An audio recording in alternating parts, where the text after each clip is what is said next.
नमस्कार। आज विजयदशमी है। असत्य पर सत्य और बुराई पर अच्छाई की विजय का पर्व।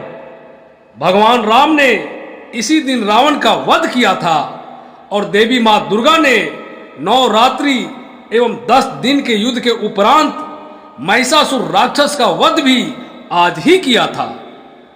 विजयदशमी स्वाभिमान, स्वाधीनता और स्वावलंबन का प्रतीक है।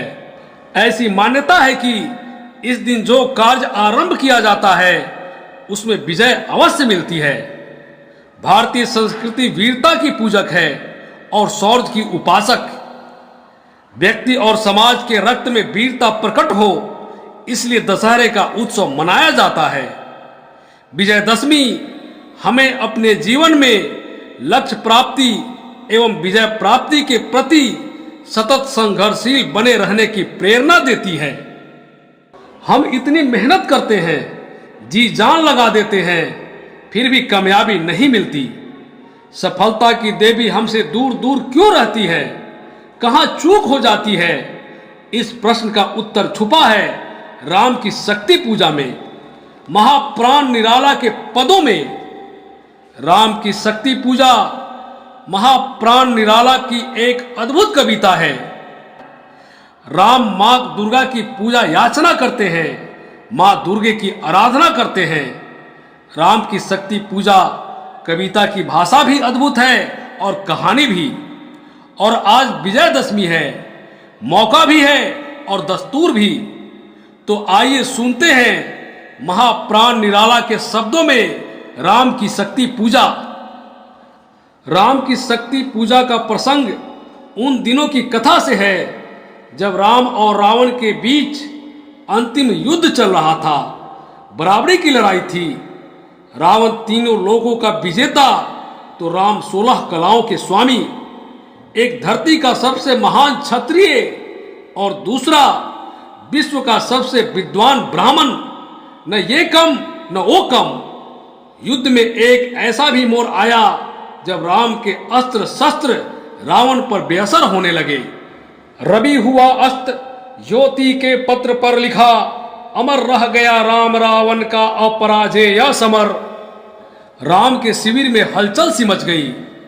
जामवंत, सुग्रीव, अंगद, हनुमान, पूरी वानर सेना और लक्ष्मण सब चकित थे कि रावण एक क्षण के लिए भी कमजोर क्यों नहीं पड़ रहा है। राम जैसे यशस्वी धनुर्धर, जिनके वाणों के डर से समुद्र को भी रास्ता देना पड़ा था, वे रावण के आगे असहाय क्यों हो रहे हैं? कहां चूक हो रही है? क्या है जो हम समझ नहीं पा रहे हैं? तभी राम के मन में एक विचार आया। कुछ क्षण तक रहकर मौन सहज निज कोमल स्वर, बोले रघुमनि मित्रवर, विजय होगी न समर। यह नहीं रहा नर वानर का राक्षस से रन, उत्रिपा महाशक्ति रावण से आमंत्रण। अन्याय जिधर है उधर शक्ति, कहते छल छल। राम ने कहा, यह हमारा रण नहीं है, इसमें देवी दुर्गा भी शामिल है और वो रावण की ओर से लड़ रही हैं। जब तक देवी रावण को छोड़कर हमारा साथ नहीं देंगी, तब तक ये युद्ध जीतना असंभव है। जामवंत, जो राम के परम विद्वान थे, राम की ओर देखकर बोले, विचलित होने का नहीं देखता मैं कारण। हे पुरुष सिंह, तुम भी यह शक्ति करो धारण। हे राम, आप भी मां दुर्गा की आराधना करें, वे आपकी ओर से अवश्य लड़ेंगी। आराधना का दृढ़ आराधना से दो उत्तर, तुम वरो विजय संयत प्राणों के प्राणों पर। रावण अशुद्ध होकर भी यदि कर सकता त्रस्त, तो निश्चय तुम हो सिद्ध करोगे उसे ध्वस्त। शक्ति की करो मौलिक कल्पना, करो पूजन, छोड़ दो समर जब तक न सिद्धि हो रघुनंदन। जामवंत बोले, हे राम, रावण तो अधर्म के लिए लड़ रहा है, फिर भी उसने मां दुर्गा को प्रसन्न करके अपनी तरफ मिला लिया। आप तो धर्म के लिए लड़ रहे हैं, मां दुर्गा आपका साथ क्यों नहीं देगी? अवश्य देंगी। अब राम समझ गए कि मां दुर्गा को प्रसन्न करने के लिए शक्ति पूजा के अतिरिक्त अब कोई दूसरा उपाय शेष नहीं है। उन्होंने हनुमान को पास बुलाकर कहा, हमें देवी की आराधना के लिए कम से कम 108 नीले रंग का कमल चाहिए। हनुमान, जाओ ले आओ। हनुमान 108 नीले रंग का कमल ले आए।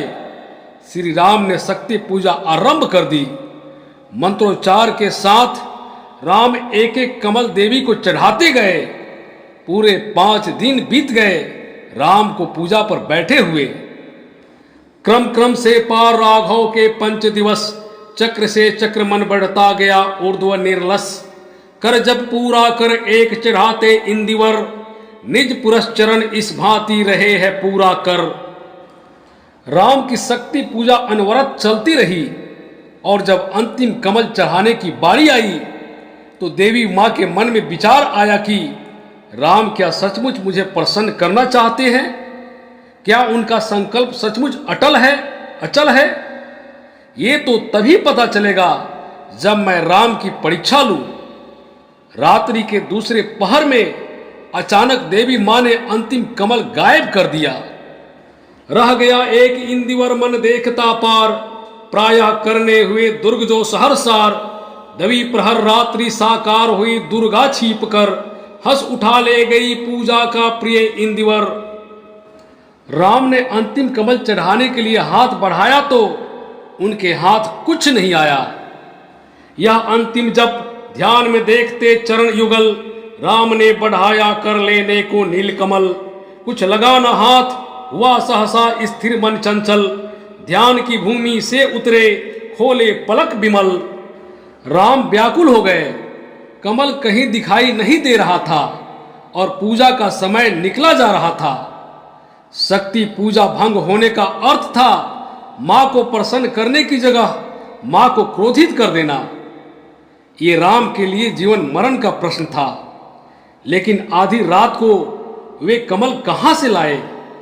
राम की दोनों आंखें आंसुओं से भींग गई। देखा वहां रिक्त स्थान, भर गए नयन दवया। धिक जीवन को जो पाता ही आया है विरोध। धिक साधन जिसके लिए सदा ही किया शोध। जानकी हाय उधार प्रिय का हो न सका। वह एक और मन रहा राम का जो न थका। जो नहीं जानता दैन्य नहीं जानता विनय। कर गया भेद वह माया वरण प्राप्त कर जाए। अब राम को यह चिंता सताए जा रही थी कि क्या वे जानकी को रावण से मुक्त नहीं करा पाएंगे?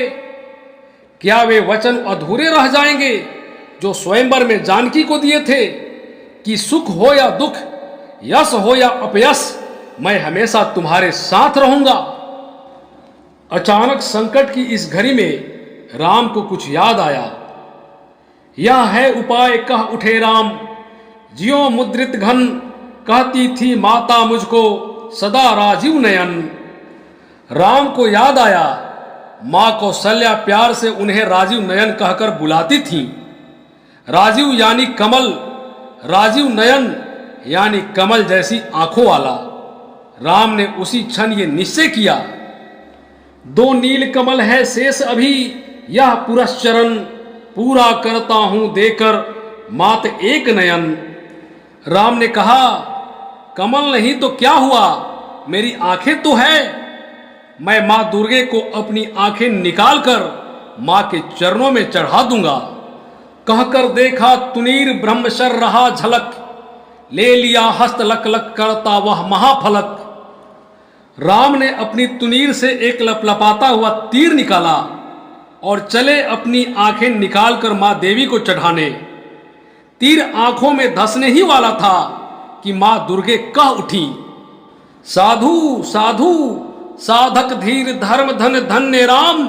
कर लिया भगवती ने राघव का हस्त थाम। देवी ने प्रकट होकर राम का हाथ पकड़ लिया। राम परीक्षा में सफल हुए। देवी राम के सामने प्रकट हुई और देवी के सामने प्रकट था एक ऐसा हठयोगी, एक ऐसा सिंह पुरुष, एक ऐसा संकल्प का स्वामी जिसे अपना लक्ष्य प्राप्त करने से दुनिया की कोई ताकत रोक नहीं सकती थी। मां दुर्गे बोली, होगी जय हे पुरुषोत्तम नवीन, कहा महाशक्ति राम के वदन में हुई लीन। मां दुर्गे ने राम को विजय का वरदान दिया और राम के वदन में प्रवेश कर गई। राम की रावण पर विजय हुई। ये प्रश्न कि हम इतनी मेहनत करते हैं, जी जान लगा देते हैं, फिर भी कामयाबी क्यों नहीं मिलती? सफलता की देवी हमसे दूर दूर क्यों रहती है? कहां चूक हो जाती है? शायद हमारी मेहनत अधूरी रह जाती है। हम 107 कमल तो चढ़ा देते हैं, लेकिन एक अंतिम कमल चढ़ाने से पहले ही हिम्मत हार जाते हैं। अगर हम राम की तरह संकल्पबद्ध हो जाएं, सफलता की देवी को अपनी आंखें चढ़ा देने का साहस जुटा पाएं, तो विजय हमारी निश्चित है। जैसे राम की विजय मां दुर्गा को अपनी आराधना से खुश कर निश्चित हो गई थी,